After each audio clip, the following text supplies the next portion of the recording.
julukan buat dia? Untuk saya di sini itu semenjak kelas 1 SMA sampai kelas 3 SMA mas. Itu kebetulan sekolah saya itu full day, jadi saya kesini Sabtu Minggu, hari libur, Sabtu Minggu. Kebetulan saya lulusan 2024, sekarang masih freelance. Oh, masih freelance. Oh iya. Ada lagi pertanyaannya. Apa peran utama juru kunci dalam menjaga kawasan Gua Sunyaragi? Jadi kita di sini selain menjaga tempat wisatanya ya mas, kita juga juru kunci itu kayak dia memberitahu informasi tentang sejarah Sunyaragi kepada wisatawan, memberikan arahan wisatawan dan menjaga wisatawan juga mas, pelayanan.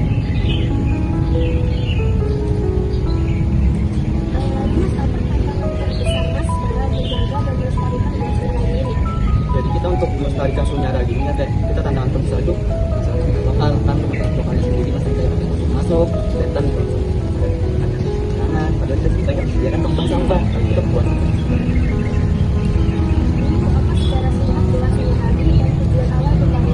Jadi kalau untuk Sunyaragi sebagai taman sari pengganti yang dulunya ada di Kampung Jati yang namanya Taman Berdiri Sabda Rengga, karena di sana fokus untuk pasarean atau pemakaman sehingga keluarga sultan tidak punya tempat bermain, tidak punya tempat pendidikan yang nama dahulunya Taman Kelancaran Panjang Raga.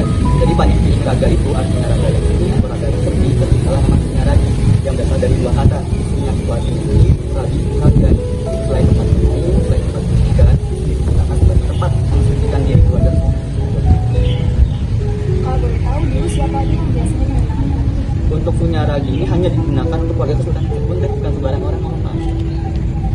Kalau menurut Bapak, nilai atau pelajaran apa yang paling penting di Sunyaragi? Jadi kita di sini kayak setiap bangunan itu dibuat ya teh punya sisipan filosofis yang dimana memiliki arti pemakna tersendiri untuk mengingat anak cucunya nanti. Ini bisa kita lihat di bangunan. Bang, bagaimana di Gua Sunyaragi yang punya makna khusus? Bagaimana di Gua Sunyaragi yang punya makna khusus? Makna khusus. Jadi kalau untuk makna khususnya itu setiap bangunan punya makna khususnya sendiri mas. Karena untuk Sunyaragi ini kurang lebih 10 bangunan pun kan. Setiap bangunan itu pasti punya sisipan filosofi untuk bikin anak nanti ada makna-makna tersendiri. Lalu, Pak, nilai dari Gua Sunyaragi ini menurut Bapak masih cocok nggak untuk anak muda atau mahasiswa sekarang? Jadi kalau untuk mahasiswa atau anak muda sekarang ya bisa dibilang cocok mas, karena untuk sejarah cagar budaya kalau misalkan bukan yang muda-muda siapa lagi dijaga.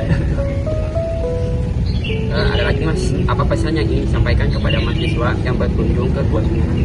Jadi kalau untuk mahasiswa anak-anak muda coba sedikit-sedikit mempelajari tentang sejarah. Sejarah ya, betul sih mas, betul.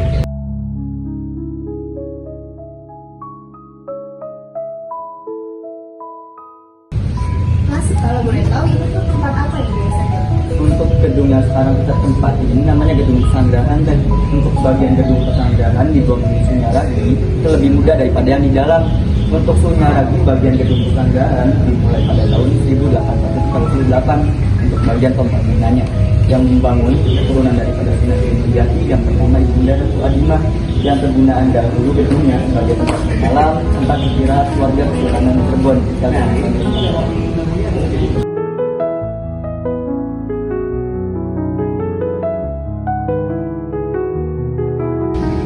Iya mas, jadi ini tempat apa? jadi kalau untuk bagian kanan kiri kita ini ada dua kolamnya. Iya. Dulu bagian kolamnya ini kolam Lastina, kolam teratai. Oh, kolam Cina. Oh, Cina. Dan kanan kirinya juga ada dua gua. Kita dimulai dari bagian yang sudah kiri di bawahnya pohon. Itu namanya gua pengawal. Jadi gua pengawal. Jadi kalau untuk bagian gua pengawal sendiri sebagai tempat istirahatnya para pengawal sultan. Yang bila mana ada pengawal nganterin sultan ke Sunyaragi, mereka para pengawal istirahatnya di bagian gua pengawal. Kalau untuk bagian yang sebelah kanan yang kecil itu namanya gua Simanyang. Sama di bagian sebelah sini bagian depan itu pos penjagaan pemakaman security kalau bahasa sekarang. Untuk tempat melapor bila mana ada tamu keluarga yang kunjungan ke Sunyaragi itu masuk melapor dulu ke bagian gua Simanyang. Kalau di sana buat istirahat para pengawal, kalau di bagian sebelah sana untuk pos penjaga armada. Di sana itu tempat apa? Kalau untuk yang kayak gapura Iya. itu namanya pandai kemasan. Jadi kalau untuk pandai sendiri yang berarti pandai kemasan itu cenderamata atau cenderamata. Jadi kalau untuk dulu bagian pandai kemasan itu buat tempat pembuatan cendramata yang terbuat dari logam, kayak pisau, terus garpu sendok. Terus kalau misalkan ada tamu yang kunjungan ke Sunyaragi, pulangnya itu dari bagian pandai makan. Jadi kayak ngambil oleh-oleh cendramata. Oh iya. Untuk bangunan yang di depan kita ini ada yang namanya bangsal jinem. Jadi untuk bangsal itu artinya ruangan atau tempat, sedangkan jinem itu menjadi kuncian atau guneman. Jadi sesuai namanya kuncian atau guneman, untuk di atas sana sebagai tempat sultan memberikan wejangan, tempat memberikan nasihat, sedangkan para pendengarnya itu di bagian alun-alun yang di depan sana. Jadi sultan kalau bahasa sekarangnya berpidato, ngasih nasihat di sana, kayak pendengarnya di bagian sebelah sana yang panggung berpidato.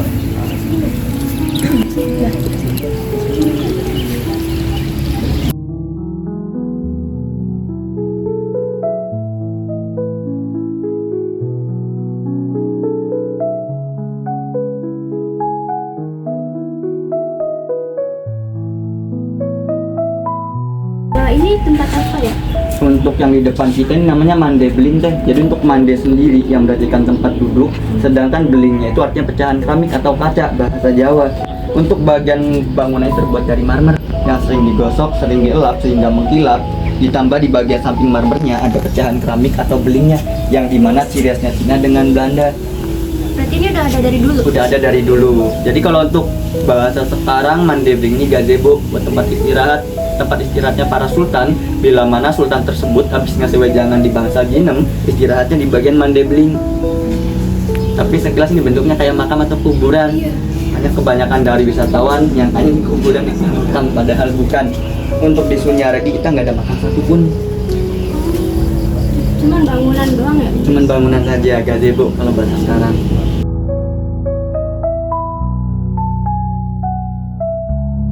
Oh iya nih kan kita udah ada di tempat gua petang ya. Iya. Ini apa nih? Jadi kalau untuk gua petang sendiri ini buat tempat kayak betapanya para tradisional. Dan di depan gua petang ini ada patung yang saksi sejarah. Sudah pernah dengar belum?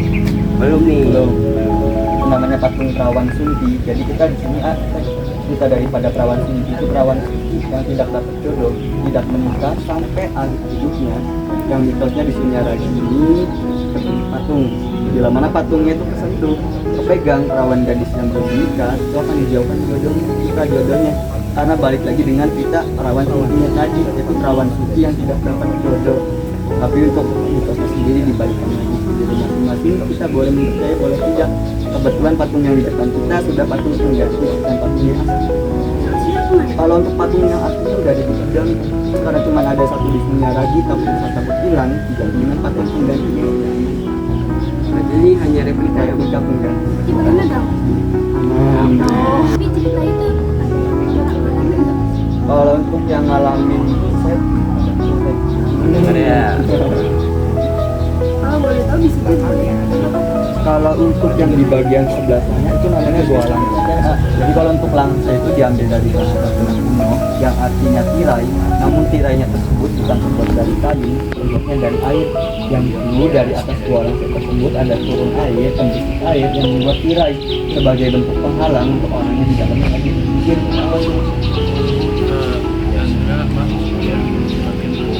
Kalau untuk yang atas itu namanya tumpuk gua puncit. Jadi kalau untuk puncit itu artinya puncak paling tinggi. Dulu untuk tumpuk gua puncit itu menara pengawas yang mendiami prajurit yang pandai memanah, pandai menembak. Kalau untuk sekarang untuk mengawasi putra-putri yang sedang bermain air di bagian bawah dan mengawasi sekitar gua Sunyaragi biar tidak ada menjaga-jaga. Oh itu gajah itu apa Nah, mas? itu patung gajah katanya. Jadi kalau untuk patung gajah dibangun di Sunyaragi sebagai lambang tunggang sultan, kenapa harus dibangun patung gajah? Karena gajah tersebut terkenal dengan kekuatan kegagahan. Dan kita kalau misalkan mau masuk ke bagian dalam gua, kan kita juga bisa masuk ke bagian dalam. Orang yang tapa, orang yang berdoanya itu di bagian sebelah sana. Ruangannya kecil, hanya cukup untuk satu orang. Dan karena di sini orang dulu belum mengenal AC, belum ada kipas angin sebagai penyejuk ruangan untuk guanya, orang dulu pakainya air. Di bagian depan sana itu ada lubang untuk keluarnya air, angin masuk, jadi udara guanya ini sejuk, adem. Dan airnya turun ke bawah, ditampung di bawah. Bila mana orang yang mau mensucikan diri, membersihkan badan, itu bisa turun ke bagian bawah sana. teh kanan kiri kita nih bagian yang tertutup itu namanya kamar kaputren, sedangkan bagian yang terbukanya namanya kamar kaputren. Kita di sini jangan terkecoh oleh kata kamar, bahwa kamar-kamar di sini bukan kamar untuk tidur, melainkan kamar belajar untuk tempat pendidikan bila mana ada putra putri kesultanan yang kunjungan ke Sunyaragi.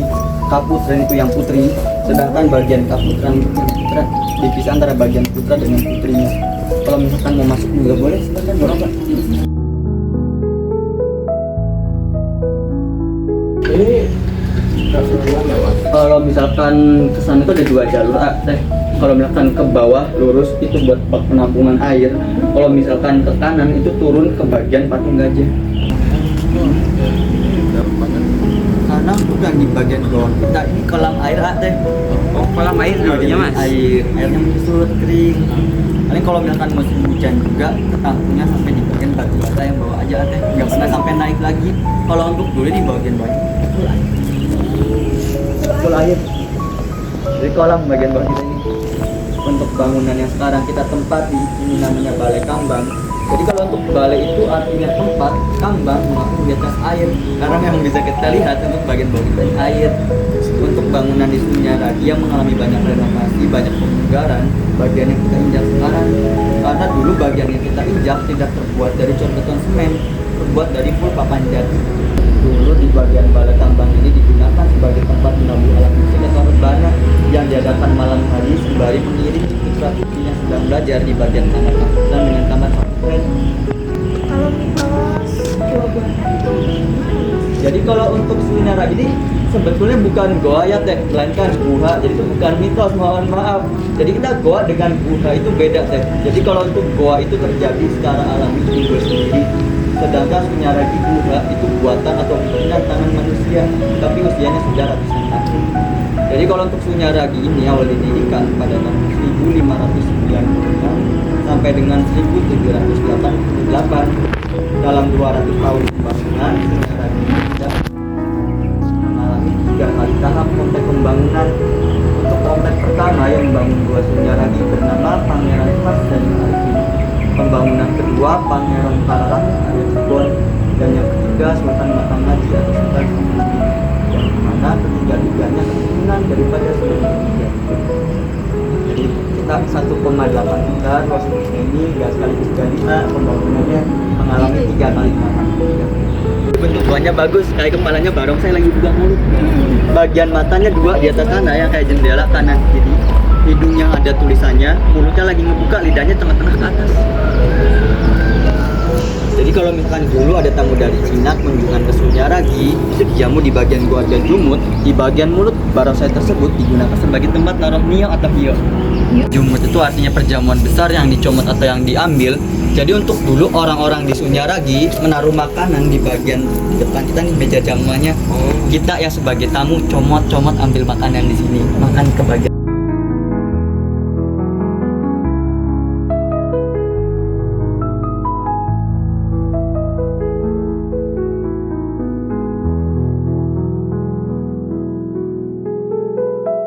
Pintunya harus Mekah dengan ke Cina. Kita untuk bagian Mekah Cina sendiri itu diambil dari silsilah keluarga Kesultanan Cirebon teh punten. Kita dimulai dari bagian yang Mekah itu karena anak daripada Prabu Siliwangi. Ada anak 3 tuh. Yang pertama Pangeran Walang Sungsang, Ibu Nyimas Rara Santang, ibunya Sunan Gunung Jati, dan Raden Kian Santang yang ada di film-film tuh, yang bisa terbang bisa hilang. Iya. Kalau untuk cerita yang Cirebon itu yang Ibu Nyimas Rara Santang, Pangeran Walang Sungsang, Ibu Nyimas Rara Santang itu pergi haji ke tanah suci teh. Di sana bertemu dengan Pangeran Mesir yang namanya Syekh Syarif Abdullah, sehingga Ibu Nyimas Rara Santang itu berjodoh menikah, memiliki 2 keturunan, Sunan Gunung Jati atau Syekh Syarif Hidayatullah dengan Syekh Nurullah yang menetap di sana menggantikan bapaknya. Sehingga dalam silsilah ada bagian yang utama-utama. Sedangkan bagian yang Cina sendiri itu dipengaruhi dari istri Sunan Gunung Jati. Ada yang berasal dari Cina yang namanya Putri Ong Tinio atau Ong Tin yang berasal dari Cina.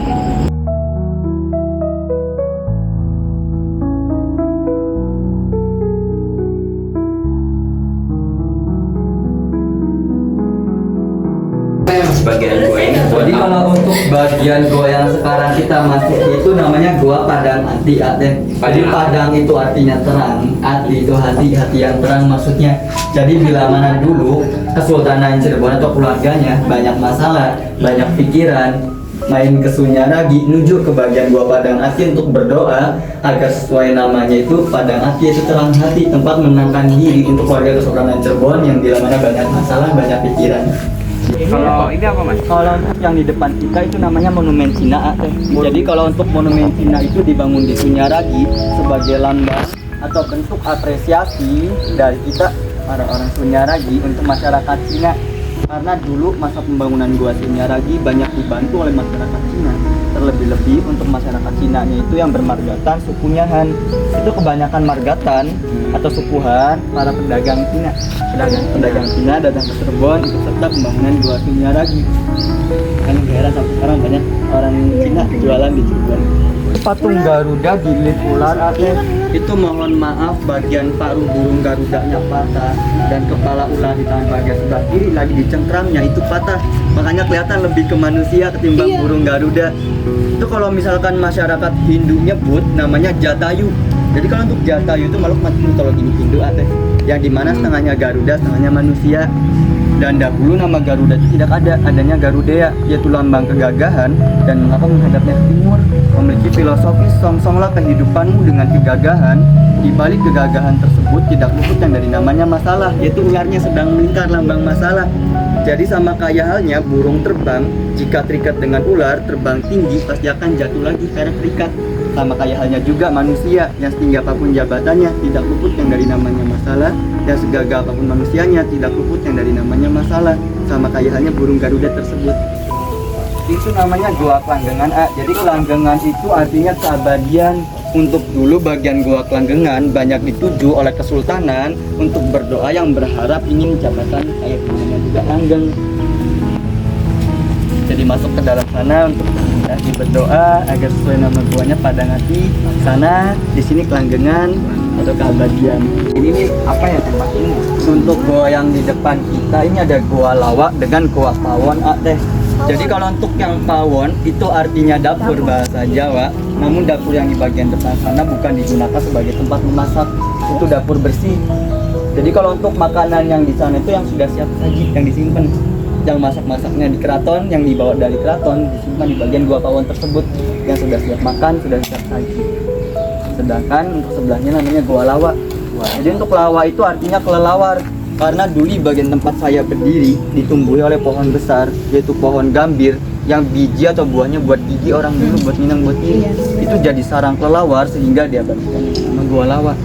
Yang dimana masalah fungsinya masih sama seperti Goa Pawon, buat tempat penyimpanan makanan juga.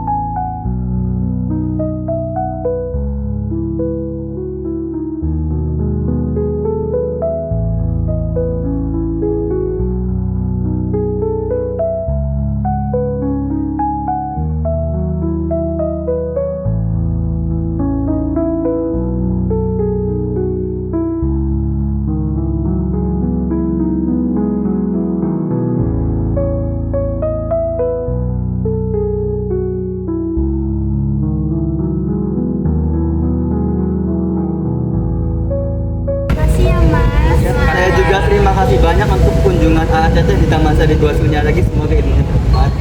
Terima kasih banyak atas kunjungannya. Terima kasih teman-teman yang sudah menonton video kami. See you next time.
Thank